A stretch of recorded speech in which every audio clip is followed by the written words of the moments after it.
नमस्कार। आपका स्वागत है दूषण के एक और वीडियो में। तो पिछले वीडियो में हमने वामनावतार और ऋग्वेद में कितने अग्नि और कितने इंद्र को समर्पित जो मंत्र है उसके बारे में पढ़ा था।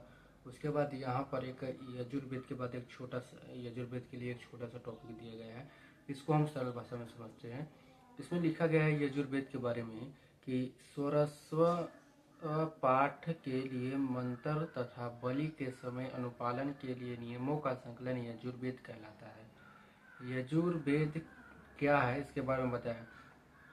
जब पूजा पाठ होता है तो उसमें जो मंत्र उच्चारण होता है, और कई कई हिंदू के पूजा है तो उसमें बलि का भी जो प्रावधान होता है, कौन से समय में बलि होती है, कौन कौन से मंत्र बोले जाते हैं, क्या क्या नियम उसमें है पूजा के, तो इन सभी का संकलन क्या कहलाता है, यजुर्वेद कहलाता है। मतलब उसमें पूजा कैसे करनी है, पूजा में कौन सा नियम पालन करना है, बलि कैसे देना है, किसकी बलि देना है, कौन से मंत्र उच्चारण करने हैं, इस सभी का संकलन यजुर्वेद में है। तो इन सभी का संकलन यजुर्वेद कहलाता है। इसके पाठक कर्ता को अर्धवयु कहते हैं। तो ऋग्वेद के पाठक कर्ता को क्या कहते हैं, अर्धवयु कहते हैं। ठीक है। यजुर्वेद में यज्ञों के नियमों तथा विधि विधानों का संकलन मिलता है। ठीक है। यज्ञ कैसे किया जाए, कौन सा नियम है यज्ञ करने का, क्या विधि विधान है, तो इन सभी का संकलन यजुर्वेद से ही हमको मिलता है। ठीक है।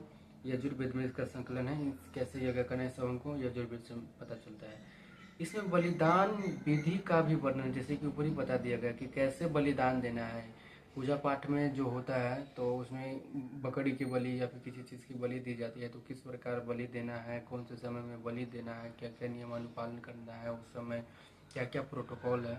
तो ये जो बलिदान का जो विधि विधान है ये भी यजुर्वेद से ही हमको पता चलता है। तो यजुर्वेद में क्या क्या है, ठीक है, याद रखिएगा। यजुर्वेद में मंत्र उच्चारण करने, पूजा पाठ में कौन सा मंत्र उच्चारण होगा पहला, ये पता चलता है। क्या क्या नियम पालन करना है ये भी पता चलता है। बलि का इसमें पता चलता है। कौन सा विधि विधान इसमें पालन करना है वो भी पता चलता है।